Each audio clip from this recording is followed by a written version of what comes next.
Subscribe करें गुरुजी world और bell icon को प्रेस करें सबसे पहले सिलेक्शन के लिए। पहला क्वेश्चन, प्राचीन भारतीय भौगोलिक मान्यता के अनुसार भारतवर्ष किस द्वीप का हिस्सा था, यानी अंग पूछा गया है।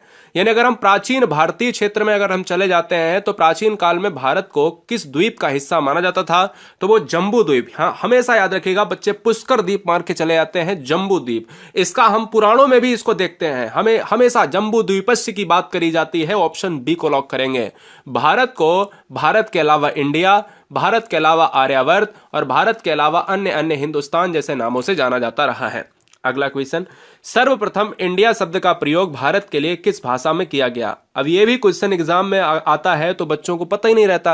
अरे भाई, आप जिस देश में रहते हो उसकी ऐतिहासिक एक नींव है, उसको जानना चाहिए, उसकी पृष्ठभूमि को जानना चाहिए।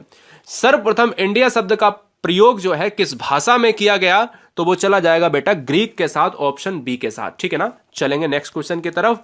भारत की मुख्य भूमि की दक्षिणी सीमा है, पूरा निचोड़ मिलेगा, सब कुछ मिलेगा, भारत के बीचों बीच से, भारत के इर्द गिर्द, भारत के किनारों से जितने भी क्वेश्चन बनते हैं सब मिलेगा। भारत की मुख्य सीमा, दक्षिणी सीमा, जब साउथर्न आपकी सीमा रेंज पूछा जाए तब आपका हमेशा याद रखना है 8 डिग्री 4 मिनट उत्तरी अक्षांश, ऑप्शन आ जाएगा सी के साथ। सी को हम लॉक करेंगे। नेक्स्ट, भारतीय मानक समय दोस्तों आधारित है। भारत का मानक समय उत्तर प्रदेश में स्थित है और याद रखिएगा इलाहाबाद में स्थित है। यह 5 राज्यों से गुजरता है। कौन? भारतीय मानक समय 5 स्टेट से गुजरता है और इसका अगर समय आधारित पूछा जाए, इसका एक देशांतर पूछा जाए तो 82.5 डिग्री पूर्वी देशांतर है। इस चीज को कभी भी कंफ्यूजन में ना लाइए, नहीं तो देशांतर आप पश्चिमी मार दें। ऑप्शन जाएगा सी के साथ। अगले क्वेश्चन की तरफ, भारत का प्रमाणिक समय उस स्थान का स्थानीय समय है जो स्थित है। भारत का जो प्राचीन समय में हम देखा जाए तो अलग अलग स्टेट्स में देखा जाए तो कहीं ना कहीं समय का एक परिवर्तन देखा जाता था, लेकिन समय के बदलते देखा गया कि प्रमाणिक समय भारत का होना चाहिए, टाइम जोन होना चाहिए। तो ये इलाहाबाद के नैनी के समीप, ऑप्शन जाएगा सी के साथ। कभी कभी मिर्जापुर भी आ जाता है तो उसमें कंफ्यूजन ना पैदा करिएगा। अगला, इंडियन स्टैंडर्ड टाइम और ग्रीनविच मीन टाइम में कितना अंतर है। जो डिफरेंस है दोस्तों, जीएमटी और भारत के टाइम जोन के बीच में डिफरेंस है, वो कितना है? 5.5 घंटे का है। 5 घंटे आगे है या 5 घंटे पीछे? तो मैं कहूंगा 5.5 घंटे टाइम आगे है। इसलिए इस क्वेश्चन का जो राइट आंसर जाएगा वो ऑप्शन नंबर सी के साथ।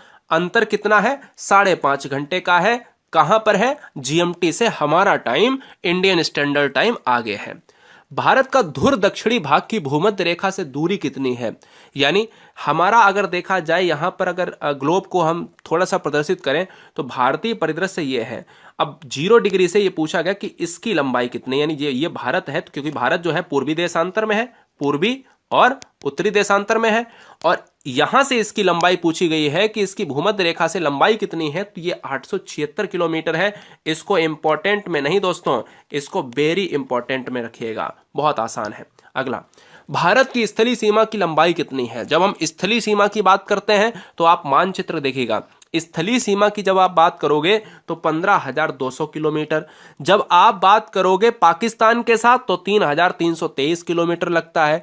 बात करोगे आप सबसे ज्यादा बांग्लादेश के साथ लगता है, 4,096 किलोमीटर लगता है। समुद्र तट की लंबाई अगर पूछा जाता तब आप ये वाला ऑप्शन मारते, तो स्थलीय सीमा हमेशा ऑप्शन डी के साथ लॉक होगा। अगला, भारत में कितने राज्य समुद्र तट रेखा से लगे हुए हैं? मैं आपको दोस्तों यहां पर बता देता हूं, बहुत अच्छी तरीके से बता देता हूं।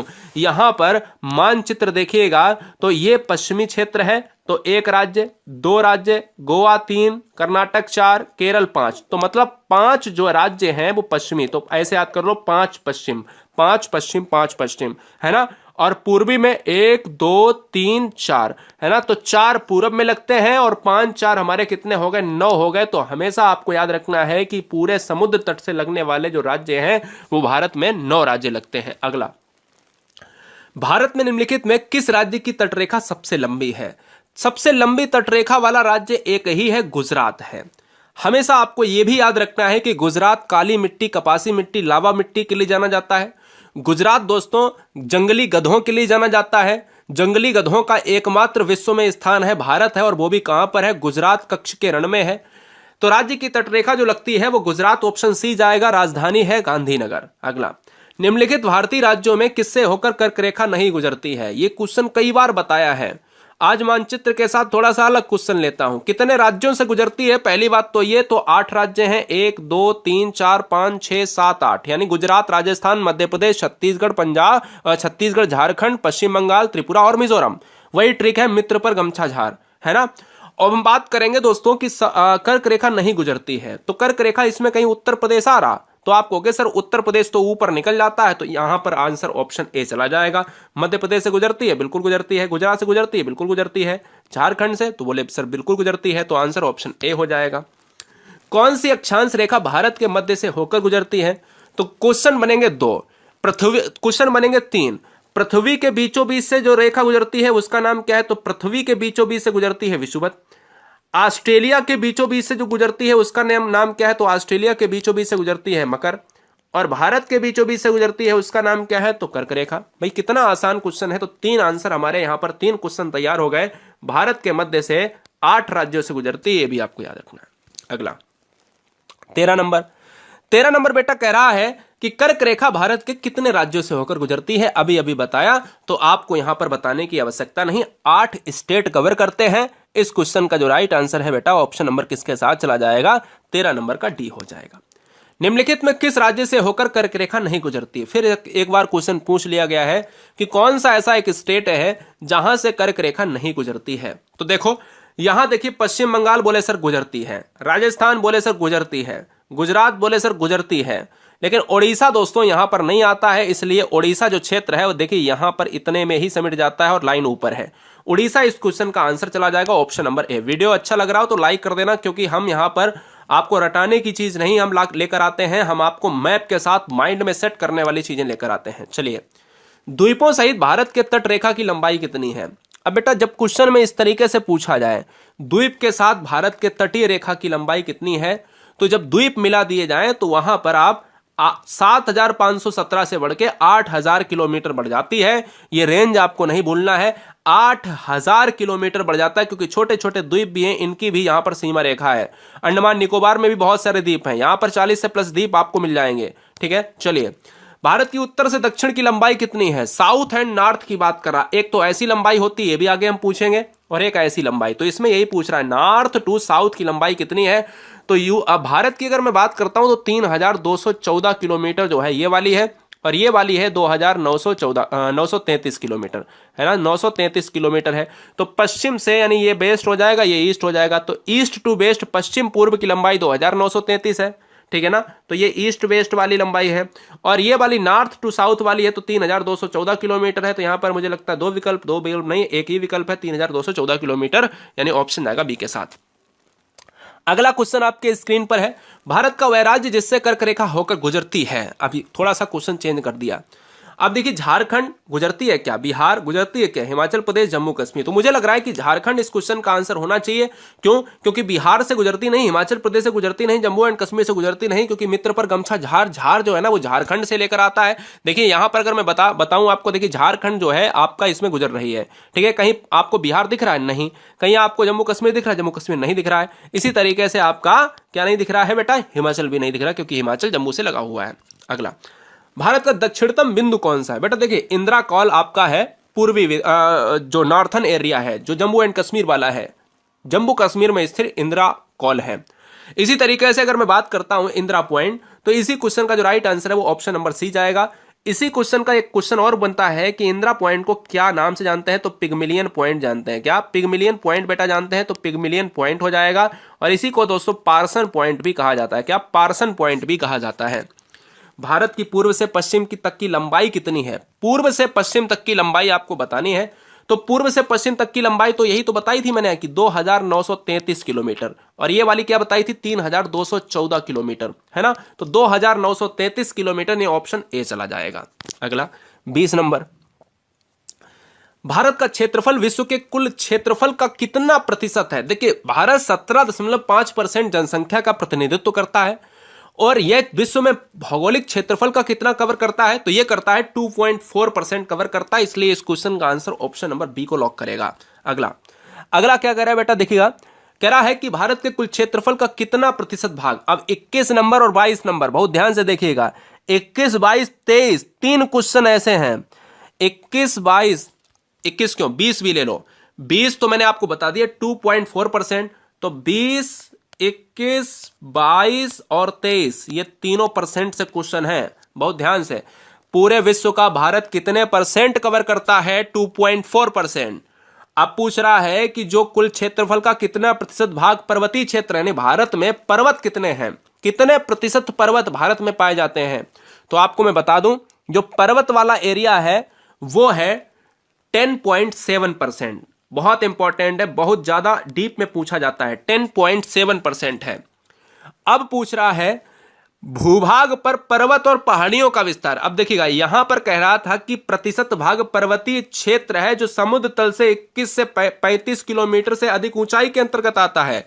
लेकिन इसमें क्या कह रहा है कि ऐसा कौन सा परसेंट है जो भारत के भूभाग पर पर्वत और पहाड़ियों के विस्तार से संबंधित है। पर्वत और पहाड़ियों के विस्तार से जो संबंधित है दोस्तों, वो जाएगा, जिसमें पहाड़ियां भी शामिल हैं, वो जाएगा किसके साथ? 29.3% के साथ। बहुत इंपॉर्टेंट। और जब क्वेश्चन में ये पूछ लिया जाए कि पर्वत पहाड़ नहीं, केवल पठार। पठार क्या होता है? देखिए, पर्वत जो होता है ये नुकीला भाग या ऊंचा पर्वत। इसी तरीके से पठार क्या होता है? ऊंचा तो होता है लेकिन ऊपर फ्लैट हो जाता है, यहां बराबर समतल है।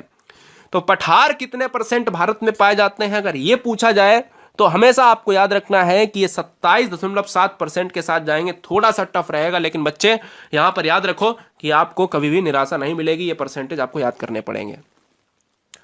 भारत के दक्षिण में सबसे दूरस्थ स्थल कौन सा है? Cape Comorin, Point Calimere, Indira Point, Port Blair. दक्षिणतम में दूरस्थ स्थल पूछा गया है तो वहां पर इंदिरा पॉइंट, ठीक है ना, इंदिरा पॉइंट, वही वाला पिग्मिलियन पॉइंट। अगला, इंदिरा पॉइंट का अन्य नाम क्या है?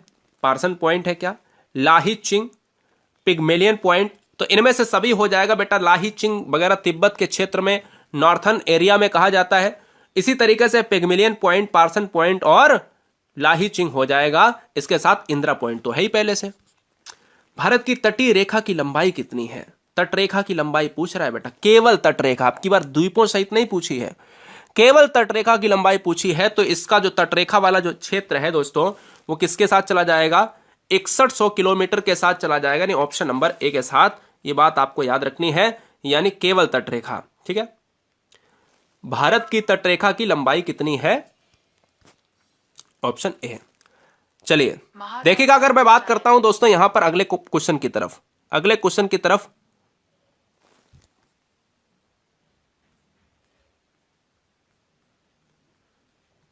थोड़ा सा एरर आ रहा है। चलिए 27 नंबर देखिए,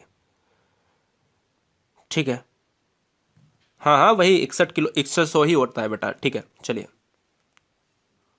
अगला देखिए, 7516 हम तब मारेंगे जब हम द्वीपों सहित ले लेंगे।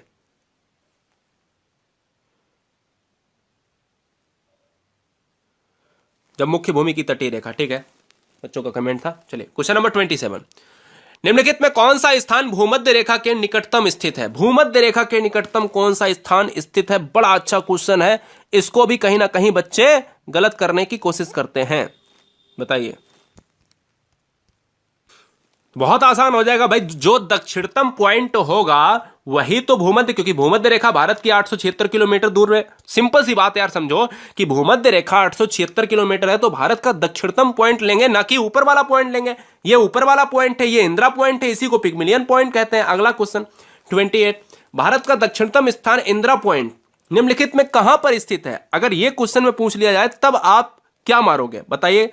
तो आप यार सोचो दिमाग से कि ये वाला जो पार्ट है ये अंडमान निकोबार में है, ये वाला पार्ट है ये लक्षद्वीप में है।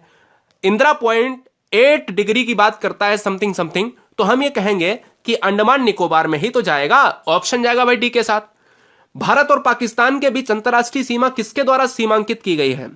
अब देखिए, भारत और पाक के बीच की जो सीमा है उसका नाम पहले तो आपको पता होना चाहिए, किसने रखी है, तो ये तो बात की बात है। तो यहां मैकमोहन रेखा जो है वो है चाइना की बात, यानी China between India. Durand line जो कहीं ना कहीं भारत और अफगानिस्तान के बीच में हुआ करती थी, और अब इसको कर दिया गया है Afghanistan vs Pakistan. Radcliffe रेखा जो इस क्वेश्चन का जो आंसर है, इसलिए ऑप्शन जाएगा भैया बेटा किसके साथ? सी के साथ चला जाएगा। तो कहीं ना कहीं रेड क्लिफ जो लाइन है वो ऑप्शन जाएगा सी के साथ, भारत पाकिस्तान। भारत के सुदूर पूर्व में कौन सा देश भारत के साथ सर्वाधिक लंबी अंतर्राष्ट्रीय सीमा बनाता है? सुदूर पूर्व। अब देखो सुदूर पूर्व की बात कर रहा है तो मतलब ये पूर्व है। अब इसको अगर मैं भारत मान लेता हूं, इसको मैं भारत मान लेता हूं, तो ये बताओ इस पूर्व में कौन सा है? इस पूर्व में कौन है और पश्चिम में कौन है, उत्तर में कौन है, दक्षिण में कौन है? तो देखो आसान है, क्योंकि अराकान योमा जो क्षेत्र है ये है पहाड़ियों वाला क्षेत्र। अराकान योमा पहाड़ियां कहां पर है? म्यांमार देश में है और ये पूर्वी भाग में है। इसलिए जब पूर्व की बात करेंगे तो आप म्यांमार मारेंगे, ना कि थाईलैंड चाइना मारेंगे। चाइना ये पड़ता है भारत के। ठीक है, चलिए। भारत का एकांतिक आर्थिक क्षेत्र जिसको कहा जाता है एक्सक्लूसिव इकोनॉमिक जोन, संलग्न क्षेत्र कितने समुद्री मील तक तय किया गया है? एक समुद्री मील दोस्तों एक सीमा होती है जहां तक ये देखा जाता है कि भारत कितना कितना हिंद महासागर या महासागरों में आगे बढ़ सकता है। जो उसका क्षेत्र होता है उसी में कुछ क्षेत्र ऐसे होते हैं जो मील में बटे होते हैं। कोई 100 मील में, नॉटिकल मील में बटा होता है, कोई बटा होता है 200 में, कोई 300 में, कोई 400 में। जब आर्थिक क्षेत्र की बात की जाए तो वो दोस्तों कितना हो जाएगा? वो 200 मील। हमेशा याद रखिएगा आर्थिक क्षेत्र भारत का 200 मील है। ऑप्शन बी जाएगा। भारत एवं चीन के बीच सीमा निर्धारित करने वाली मैकमोहन रेखा निम्नलिखित में किस प्रदेश के उत्तरी सीमा पर खींची गई? अब देखिए भारत और चीन के बीच में कौन सी सीमा है? मैकमोहन है। कहां पर खींची गई है ये बताना है आपको। तो ये दोस्तों आपका जो आंसर है वो अरुणाचल प्रदेश। अरुणाचल प्रदेश की राजधानी ईटानगर है। अरुणाचल प्रदेश ये उत्तर में ना पड़ के पूर्व में पड़ता है। यहीं पर खींची गई है मैकमोहन रेखा जो भारतीय वीएस चाइना की बात करता है। भारतीय भूमि का सर्वाधिक उत्तरी भाग कौन सा है? उत्तरी भाग है जम्मू कश्मीर। हमने कहा कि उत्तरी भाग जो भारत का मुकुट कहा जाता है जम्मू एंड कश्मीर, जिसको इंदिरा कॉल के नाम से जानते हैं, और इंदिरा कॉल है ऑप्शन नंबर डी के साथ। अगला आदम्स ब्रिज जो है यानी एडम ब्रिज कहा जाता है, जिसको हिंदी में आदम का पुल कहा जाता है। आदम का पुल किन दो देशों के मध्य है यह आपको बताना है। आदम का पुल है भारत और श्रीलंका के मध्य, इसलिए इस क्वेश्चन को हम लॉक करेंगे सी के साथ। संपूर्ण भारत के कितने प्रतिशत भूभाग पर मैदान का विस्तार पाया जाता है? तो यह भी क्वेश्चन नोट कीजिएगा, परसेंटेज में 5 क्वेश्चन हो जाएंगे प्रतिशत में आपके। मैदान भारत में 43% भूभाग पर पाए जाते हैं। ठीक है, याद रखिएगा, बहुत जबरदस्त तरीके से इस क्वेश्चन को पूछा जाता है। निम्नलिखित द्वीपों की बात करें तो 4 ऑप्शंस द्वीपों के दिए गए हैं। कौन सा एक 10 अंश जलमार्ग द्वारा आपस में पृथक किया जाता है? भाई 10 अंश का मतलब है कि 10 डिग्री चैनल, और 10 डिग्री चैनल अलग करता है अंडमान टू निकोबार। अंडमान टू निकोबार यानी ऑप्शन ए। अगला डंकन पासेस किसके बीच में अवस्थित है? उत्तरी अंडमान एवं मध्य अंडमान, दक्षिणी अंडमान एवं मध्य अंडमान, दक्षिणी अंडमान छोटा अंडमान, या कार निकोबार और छोटा निकोबार। डंकन पासेस दोस्तों स्थित है, आपको बताना है, दक्षिणी अंडमान और छोटे अंडमान के बीच में है। इसलिए इस क्वेश्चन का जो राइट आंसर है ऑप्शन नंबर सी के साथ, छोटा अंडमान। ठीक है, चलिए। द्वीप एक द्वीप है, एक द्वीप भी है, एक द्वीप है, वो एक द्वीप भी है, ये कहां पर है? तो ये हम आपको बता देते हैं। जो द्वीप है ये दोस्तों गुजरात के तट पर है। कहां पर है? गुजरात के तट पर है। द्वीप है, ये द्वीप एक द्वीप भी है। ठीक है, ये कहां है? ये गुजरात की सीमा पर है। ठीक है, चलिए। निम्नलिखित में किस देश के साथ भारत की अंतरराष्ट्रीय सीमा नहीं लगती है? पाकिस्तान, बांग्लादेश, भूटान, श्रीलंका। देखिएगा यहां पर अगर मैं बात करता हूं किस देश के साथ भारत की अंतरराष्ट्रीय सीमा नहीं लगती है, तो आंसर जाएगा श्रीलंका के साथ। श्रीलंका भारत से दूर है, इसलिए भारत की सीमा नहीं लगती है। भारत की सीमा 7 देश लगाते हैं: भूटान, चाइना, बांग्लादेश, पाकिस्तान, नेपाल, और कौन सा है बताइए? म्यांमार, है ना? हो गए आपके। अफगानिस्तान ले लो, 107 किलोमीटर के साथ सबसे कम सीमा लगाता है। उत्तर प्रदेश में किस देश के साथ माफी चाहेंगे, उत्तर भारत में उप हिमालय क्षेत्र के सहारे फैले समतल मैदान को क्या कहा जाता है? एक हिमालय क्षेत्र है, इसमें एक मैदान है, फ्लैट मैदान। इस सहारे जो मैदान फैला हुआ है, क्योंकि भारतीय इलाका 43% मैदानी क्षेत्रों से घिरा हुआ है, इस समतल मैदान को क्या कहा जाता है? इस समतल मैदान को दोस्तों भावर कहा जाता है। इसको नोट किया जाए। खादर होती है नई मिट्टी और बांगर होती है पुरानी मिट्टी। मणिपुर का अधिकांश धरातल क्षेत्र, मणिपुर जो क्षेत्र है एक स्टेट है, ये मणिपुर का जो क्षेत्र है दोस्तों वो कैसा है? हमेशा आपको याद रखना है कि मणिपुरी जो इलाका है ये पूर्वोत्तर इलाका पर्वतीय ढालों से बना हुआ है। मेघालय में चले जाओ तो भी पर्वतीय गारो खासी जयंतिया पहाड़ी आपको मिल जाएंगी। इसी तरीके से ऊबड़ खाबड़ जमीन आपको पर्वतीय इलाकों से संबंधित मिलेगी। निम्नलिखित में कौन सा देश भारतीय उपमहाद्वीप के अंतर्गत शामिल नहीं किया जाता है? तो दोस्तों मैं आपको बता दूं, उपमहाद्वीप के अंतर्गत श्रीलंका को शामिल नहीं किया जाता है। आंसर जाएगा ऑप्शन नंबर सी के साथ। श्रीलंका को भारत से पृथक कौन करता है? ग्रेट चैनल करेगा, 8 डिग्री चैनल करेगा, पाक जलसंधि करेगा, 10 डिग्री चैनल। तो आपको मैं बता दूं श्रीलंका से भारत पाक स्ट्रेट से अलग होता है, जिसको पाक जलसंधि का नाम बताया गया। पाक जलसंधि यानी PAL के जलसंधि, है ना। चलिए, इंडिया वर्सेस चाइना के बीच सीमा बनाने वाली रेखा कौन सी है? तो आपको बता चुका हूं, जो अरुणाचल प्रदेश में फैली मैकमोहन रेखा भारत और चीन के बीच में सीमा का निर्धारण करती है। निम्नलिखित में किस भारतीय राज्य की समुद्र तटीय सीमा सबसे छोटी है? सबसे बड़ी किसकी है? गुजरात की। सबसे बड़ी स्थली किसकी है? बांग्लादेश की। सबसे छोटी गोवा की। सबसे छोटी स्थली अफगानिस्तान। आंसर ऑप्शन ए, ये तटीय पूछा है। भारत की सबसे लंबी अंतर्राष्ट्रीय सीमा अभी अभी बताया 4096 किलोमीटर मानचित्र के साथ मैंने बताया कि डी ऑप्शन के साथ बांग्लादेश के साथ। अगला, भारत के भौगोलिक मानचित्र कौन तैयार करता है? भारत का जो भौगोलिक मानचित्र है, ज्योग्राफिकल इंडिकेशन देता है, वो कौन करता है? 47 दोस्तों जाएगा भारतीय सर्वेक्षण के साथ, ऑप्शन डी के साथ। निम्नलिखित में कौन सा द्वीप भारत और श्रीलंका के मध्य स्थित है? भारत और श्रीलंका के मध्य कौन सा द्वीप स्थित है? न्यूमर द्वीप, लक्षद्वीप, गंगा सागर या रामेश्वरम? 48 का जो आंसर है वो रामेश्वरम के साथ जाएगा। रामेश्वरम ऑप्शन नंबर डी में है। नेक्स्ट, लक्षद्वीप समूह में द्वीपों की संख्या कुल कितनी है? द्वीपों की कुल संख्या दोस्तों यहां पर अगर देखा जाए तो बढ़ रही धीरे धीरे, लेकिन एनसीईआरटी के मुताबिक जिस समय हम ये वीडियो बना रहे हैं उस समय जो अपडेशन है 49 का वो सी के साथ 36 द्वीप है। टोटल द्वीपों की संख्या बहुत है, लेकिन मुख्य द्वीपों की संख्या 36 है। 50 क्वेश्चन, थार मरुभूमि कहां पर स्थित है? आपको लॉक करना है। थार मरुभूमि कहां पर स्थित है? गुजरात, राजस्थान, पंजाब, हरियाणा। थार जो है राजस्थान क्षेत्र में फैला हुआ है। थार भारत में नहीं बल्कि भारत के अलावा भारत प्लस पाकिस्तान दोनों का एक रेगिस्तानी इलाका है। और दोस्तों ये रहा आज के इस वीडियो में पार्ट 1 में लास्ट क्वेश्चन। सबसे छोटी स्थलीय सीमा भारत की किस देश के साथ लगती है?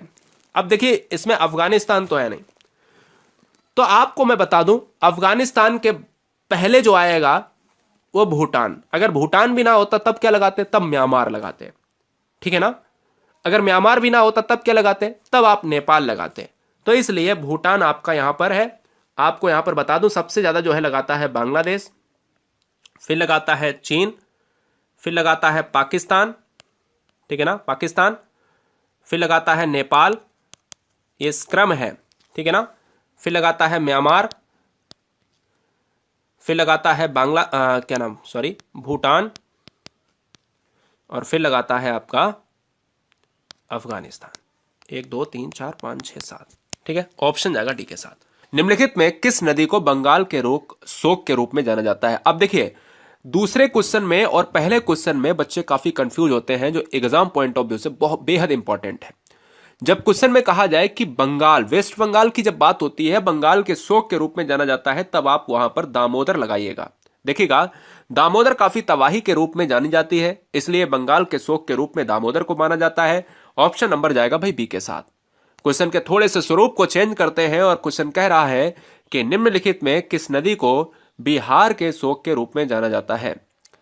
बिहार के शोक के रूप में, ध्यान दीजिएगा, बिहार के शोक के रूप में जाना जाता है, तो हम ये कह सकते हैं कि बिहार वाला कोसी के साथ जाएगा। क्लियर है? बिहार का जो है कोसी के साथ जाएगा। काफी तबाही मचाने वाली है बिहार की नदी, जिसमें हम कोसी का नाम लेते हैं। आपने देखा होगा नेपाल और बिहार का एक ऐसा क्षेत्र, पूर्वोत्तर का ऐसा क्षेत्र दोस्तों, जो काफी जो है तबाही के लिए माना जाता है। अगला, भूकंप मापा जाता है दोस्तों, अर्थक्वेक्स की बात करता है, तो भूकंप है क्या? भूकंप एक पृथ्वी की एक परिवर्तनीय घटना है जो ताप, दाब इत्यादि के कारण पृथ्वी में जो हलचल होती है उसे हम अर्थक्वेक्स कहा जाता है। अगर हम बात करते हैं दोस्तों यहां पर कि भूकंप जो मापा जाता है वो किसमें मापा जाता है, रिएक्टर पैमाने में। रिएक्टर पैमाने में एक स्केल टाइप का होता है जिसमें भूकंप की तीव्रता को मापते हैं।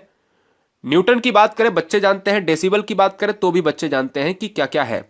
डेसिबल में आप क्या ध्वनि को मापते हैं, जरा कमेंट कीजिएगा। बहुत सुंदर। क्वेश्चन नंबर 4, सूर्य के हानिकारक किरणों से पृथ्वी को कौन सा पार्ट जो है सुरक्षित रखता है। सूर्य के हानिकारक जो किरणें होती हैं, जो यूवी रेज हैं, अल्ट्रावायलेट रेज हैं, वहां पर आप देखते हो कि भाई कौन सुरक्षित रखता है, कौन सा स्तर जो है सुरक्षित रखता है, तो वो है ओजोन स्तर। ओजोन स्तर का मतलब है कि यह एक ऐसा मंडल है जिसको हम स्ट्रेटोस्फीयर कहते हैं, जिसको हम समताप मंडल कहते हैं।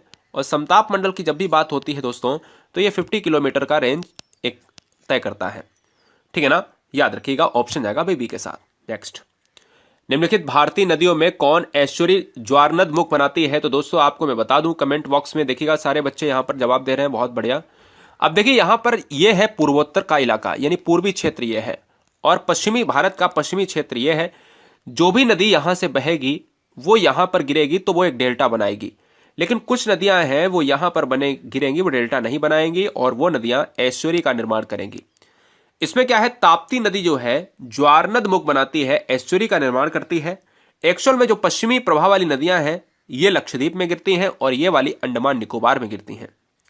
दोनों तीनों तरफ से हिंद महासागर इनको घेरे हुए है। ये पत्थरों से गुजरती हुई नदियां डेल्टा का निर्माण नहीं करती हैं। ठीक है ना, चलिए। संकटग्रस्त जंतु दैत्याकार पांडा पाया जाता है। बहुत सुंदर सा प्रश्न है कि संकटग्रस्त जंतु दैत्याकार पांडा, पांडा की बात करें तो WWF में भी इसका नाम आता है। और पांडा जो है एक क्षेत्र है जिसमें चाइना की बात होती है। तो दोस्तों चीन की जब भी बात होती है तो वहां पर इस क्वेश्चन को लॉक करेंगे, VIMP पॉइंट है, बहुत जबरदस्त। चाइना की अगर मैं बात करता हूं तो फर्स्ट इसका नंबर है क्या, पॉपुलेशन में है। और चाइना की अगर मैं बात करता हूं तो दोस्तों कार्बन का उत्सर्जन करने में भी ये अग्रणी है। और जब चाइना की जब भी बात होती है तो यहां पर राइस और व्हीट, चावल और गेहूं भी फर्स्ट नंबर पर पैदावार होते हैं। अगला, भारत का जो स्थान है वो दूसरा स्थान है और जनसंख्या के अनुसार, और सातवां है आपका एरिया वाइज। ठीक है, चलिए। नामदफा राष्ट्रीय उद्यान कहां पर है। नामदफा राष्ट्रीय उद्यान भारत के, आप जो पूर्वोत्तर क्षेत्र की बात करते हो, क्या भारत के पूर्वोत्तर क्षेत्र की जब भी बात करते हो तो ये अरुणाचल प्रदेश है। ठीक है ना, अरुणाचल प्रदेश की जो राजधानी है वो है ईटानगर है। क्या है, ईटानगर है। इसलिए इस क्वेश्चन का आंसर ऑप्शन नंबर बी चला जाएगा। क्या है, इसलिए इस क्वेश्चन का जो आंसर है वो बी ऑप्शन को लॉक किया जाए। नेक्स्ट, पर्यावरण एवं वन मंत्रालय भारत सरकार द्वारा पर्यावरण के क्षेत्र में दिया जाने वाला एक पुरस्कार है। जरा कमेंट कीजिएगा, यहां पर लॉक करेंगे ऑप्शंस को। हमारे पास ऑप्शन 4 है। एक पर्यावरण मित्र है, बी ऑप्शन में पर्यावरण श्री है, सी ऑप्शन में वृक्ष मित्र है, लास्ट वन डी ऑप्शन में तरु मित्र है। यहां पर देखिएगा, जब भी हम एनवायरमेंट के प्रोसेस में देते हैं एक भारत सरकार के द्वारा एक अवार्ड जिसको कहा जाता है वृक्ष मित्र। बहुत सुंदर सा प्रश्न है। वृक्ष मित्र जो है वन मंत्रालय के द्वारा दिया जाता है। क्वेश्चन में ये पूछा जाए कि किसके द्वारा, वन मंत्रालय के द्वारा। कौन देता है, भारत सरकार के द्वारा दिया जाता है। और यह पुरस्कार किससे संबंधित है, EVS एनवायरमेंट, पर्यावरण के क्षेत्र में काम करता है। महासागरों में जल स्तर वृद्धि का कारण क्या है। अगर महासागर ये है, इसमें अचानक जल वृद्धि हो जाती है, एक इसका लेवल होगा कोई, इसमें अचानक वृद्धि होती है तो इसका लेवल थोड़ा सा बढ़ जाता है। आखिर इसका वृद्धि का मतलब क्या है, रीजन क्या है। तो दोस्तों एक्चुअल में क्या होता है कि जो ध्रुवों पर क्या है, ये ध्रुवों पर एक बर्फीला इलाका है, बर्फीला इलाका है दोस्तों। और इस बर्फीले इलाके में क्या है कि ये जब पिघलता है ना, तो ये बर्फीला इलाका जो ध्रुवीय प्रदेश में बर्फ पिघलती है तो ये महासागरों को घेरती है और महासागर में अचानक से जल वृद्धि हो जाती है। इसीलिए इस क्वेश्चन का जो आंसर है वो ऑप्शन नंबर ए। भैया जी, जब ध्रुवीय इलाके पिघलते हैं तभी यह कॉन्सेप्ट आपको याद रखना है, तभी यह कॉन्सेप्ट लगेगा कि महासागर में जल वृद्धि होती है। 10 नंबर, वायु प्रदूषण को कम किया जा सकता है क्या वृक्षों के द्वारा, मछलियों के द्वारा, जंतुओं के द्वारा या सूर्य के प्रकाश से। वायु प्रदूषण को कम किया जा सकता है वृक्षों के द्वारा।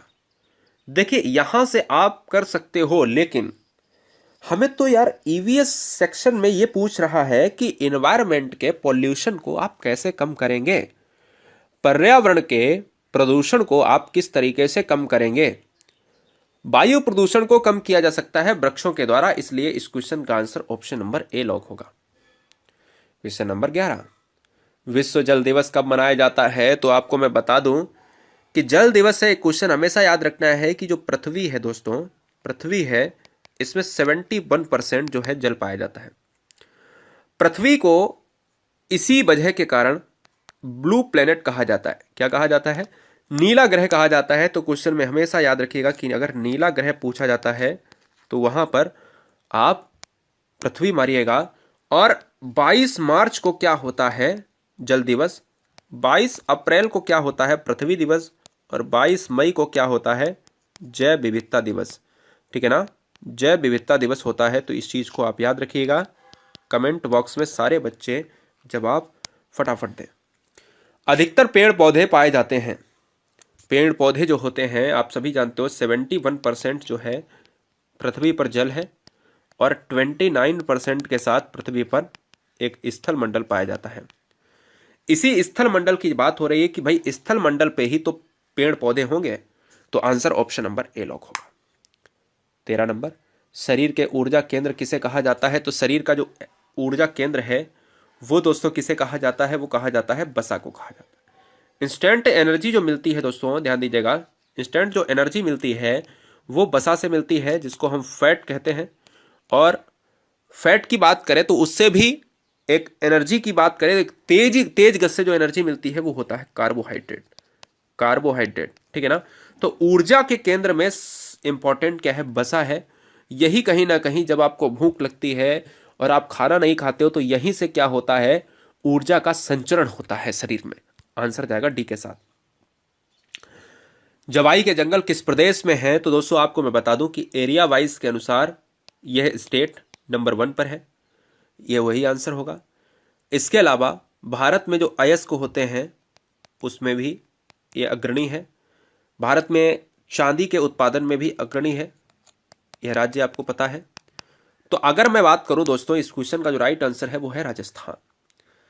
राजस्थान में अगर देखा जाए तो केवला देव है क्या, सरिस्का है क्या, अभ्यारण्य बहुत तमाम अभ्यारण्य मिल जाएंगे, राज संबल जय संबल झीलें हैं यहां पर, इसलिए ऑप्शन नंबर ए को लॉक करेंगे। मानव पर्यावरण कॉन्फ्रेंस 1972 का आयोजन कहां पर हुआ था? बताइए।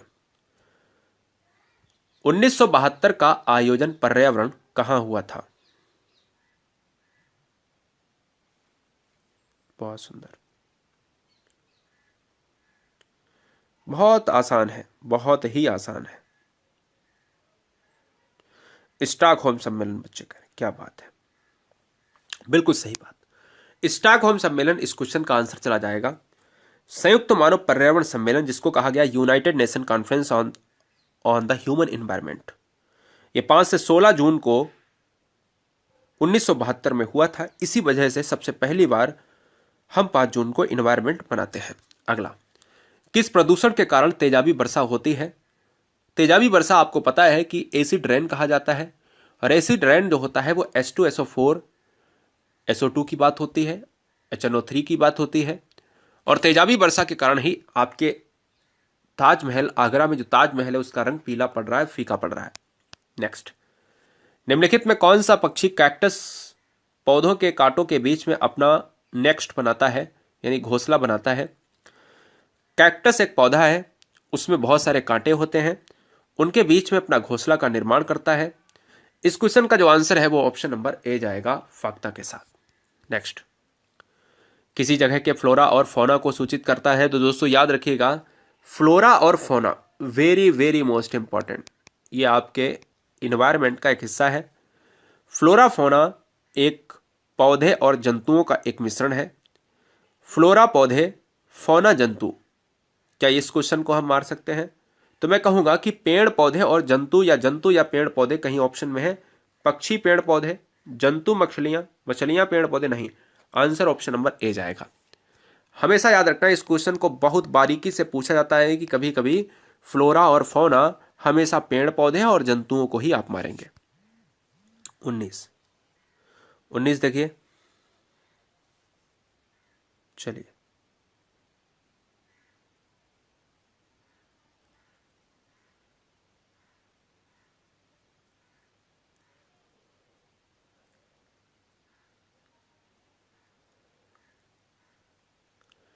विश्व आर्द्र दिवस कब मनाया जाता है? विश्व आर्द्र दिवस कब मनाया जाता है? 5 फरवरी, 2 फरवरी, 18 अप्रैल या 15 मई? देखिए दोस्तों, इस क्वेश्चन का आंसर ऑप्शन नंबर जाएगा बी के साथ। आर्द्र दिवस सबसे पहले कहां पर मनाया गया था? तो ईरान में इसका जो है रामसर भूमि के लिए जो वेटलैंड डे है वो ईरान में इसका जो है, ईरान की राजधानी तेहरान है, ईरान में इसका शिखर सम्मेलन हुआ था, इसलिए ऑप्शन आएगा बी के साथ। 20 नंबर है, लिंग हू फेन किस देश का पकवान है? लिंग हू फेन किस देश का पकवान है? आपको जवाब देना है। ऑप्शंस ए में है जापान, बी में है आपका रशिया, सी में है आपका China, last one D option Hong Kong. Right one option number D is right हो जाएगा। नेक्स्ट, ब्रह्मांड के अध्ययन, जो आपका एटमॉस्फेयर है, ब्रह्मांड है दोस्तों, इसकी हम स्टडी को क्या कहेंगे? ब्रह्मांड का जो स्टडी होती है दोस्तों, उसको हम क्या कहेंगे? तो देखिए, इस ब्रह्मांड के स्टडी को हम कहते हैं कॉस्मोलॉजी। क्या कहते हैं? कॉस्मोलॉजी। पेडोलॉजी कहा जाता है मिट्टियों के अध्ययन को। भूगर्भ शास्त्र आप जानते हो, जो पृथ्वी की आंतरिक सतह है, और भूगोल में आप पूरी ज्योग्राफी की, पृथ्वी की समस्त जो संचारित गतिविधियां हैं, सूर्य की गतिविधियां हैं, उन सभी का हम यहां पर स्टडी करते हैं। निम्नलिखित में पृथ्वी में कौन सा पारिस्थितिकी तंत्र सबसे बड़ा है? इस क्वेश्चन को मैंने पहले कराया है, बच्चे ध्यान दें कि पारिस्थितिकी तंत्र सबसे बड़ा है तो वो, अगर आप तालाब है तो तालाब मारिए, अगर तालाब से भी बड़ा है समुद्र, पानी वाला इलाका आपको मारना है, इसलिए ऑप्शन जाएगा भाई बी के साथ। 23 नंबर, विश्व में केले का सबसे ज्यादा उत्पादन करने वाला देश कौन सा है? आपको लॉक करना है। देखिए, अगर मैं क्वेश्चन आपसे पूछता हूं तो फलों में बहुत से ऐसे फल हैं जिसमें इंडिया जो है फर्स्ट नंबर पर है। जैसे अगर मैं केले की बात कर लूं या आम की बात कर लूं, तो आम और केला में भारत का सबसे नंबर 1 पर स्थान है, इसलिए इस क्वेश्चन का राइट आंसर सी जाएगा। मेरी बात क्लियर है? अब याद आपको यह रखना है कि जब भारत की बात हुई है तो भारत दूध उत्पादन में भी है, भारत की बात हुई है तो भारत चीन से दूसरे नंबर पर है गेहूं उत्पादन में और चावल उत्पादन में, दलहन में भी नंबर 1 आ जाता है, मक्के में अमेरिका नंबर 1 होता है, ठीक है ना? तो इसलिए इस क्वेश्चन का जो आंसर है वो ऑप्शन नंबर जाएगा सी के साथ। खेजड़ी के पेड़ किस राज्य में मिलते हैं दोस्तों? बहुत सुंदर, बहुत जबरदस्त।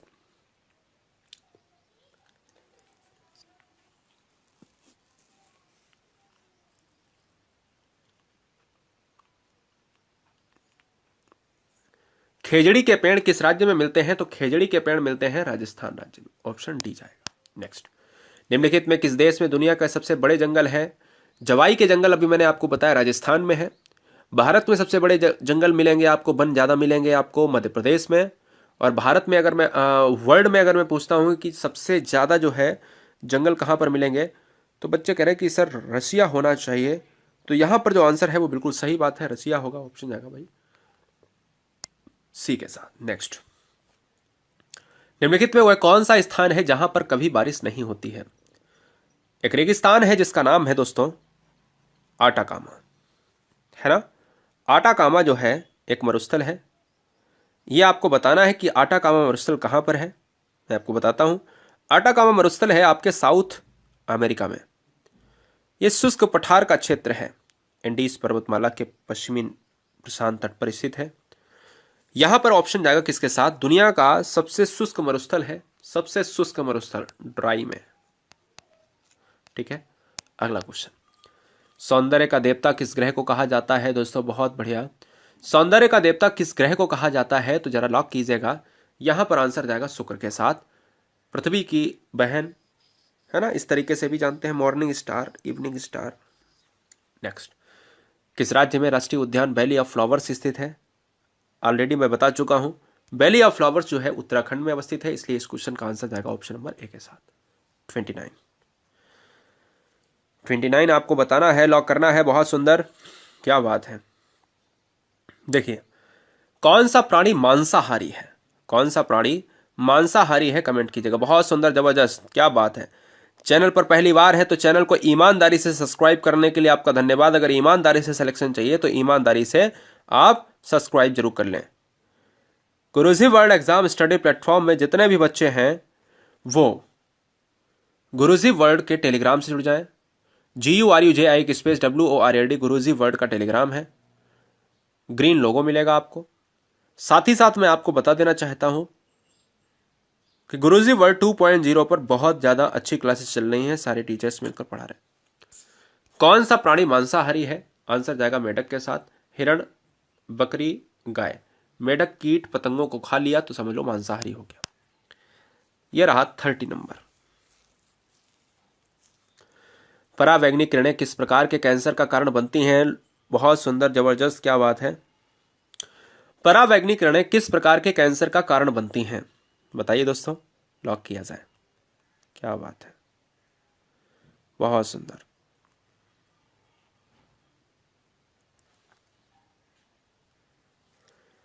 परावैंगनी किरणें किस प्रकार के कैंसर का कारण बनती हैं? तो यह त्वचा कैंसर का कारण बनती हैं, इसलिए इस क्वेश्चन का आंसर जाएगा भाई बी के साथ। सब्सक्राइब करें गुरुजी वर्ल्ड और बेल आइकन को प्रेस करें सबसे पहले सिलेक्शन के लिए।